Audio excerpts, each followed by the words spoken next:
Factorization of algebraic expression type 3 by using formula a square minus b square equal to a plus b in one bracket, a minus b in another bracket.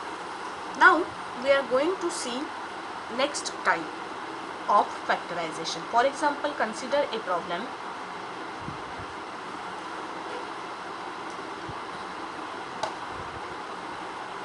nine a square minus 16b square.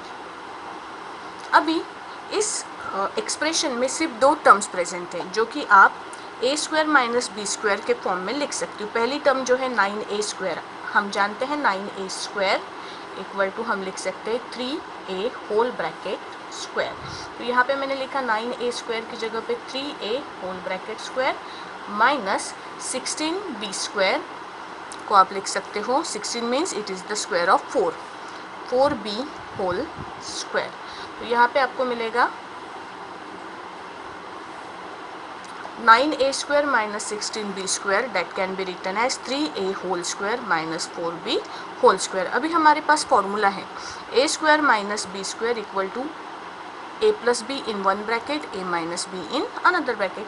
In this manner I can use this formula here and write 3a plus 4b in one bracket and 3a minus 4b in another bracket. Okay, so this is the factorization of this algebraic expression. Now we will consider another example. It is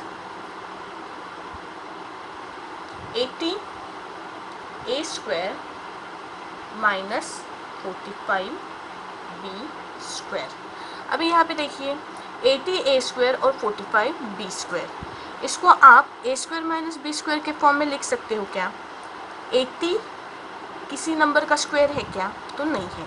और 45 को भी हम किसी number के square के form में, मतलब किसी इंटीजर के स्क्वायर के फॉर्म में हम नहीं लिख सकते. तो हम पहली स्टेप क्या करेंगे, 80 और 45 में से कॉमन नंबर को हम बाहर निकाल लेंगे. फॉर एग्जांपल 80 और 45 दोनों भी 5 से डिविजिबल नंबर है. तो मैंने 5 कॉमन निकाला तो यहाँ पे मैं लिख सकती हूँ 5 16 जा 80, मतलब 80 को I can write like 5 into 16.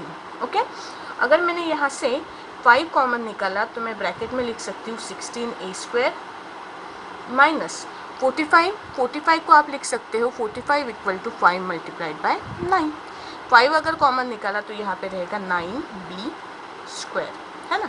तो अभी ये अगर हम इसको स्क्वायर के फॉर्म में लिख सकते हैं इक्वल टू 5 ब्रैकेट के अंदर ये 16a स्क्वायर, ये है 4a whole square minus 9b square है 3b whole square. Now this is in the form of a square minus b square. I can write it in this manner 4a plus 3b in one bracket and 4a minus 3b in another bracket. So this is factorization and final answer.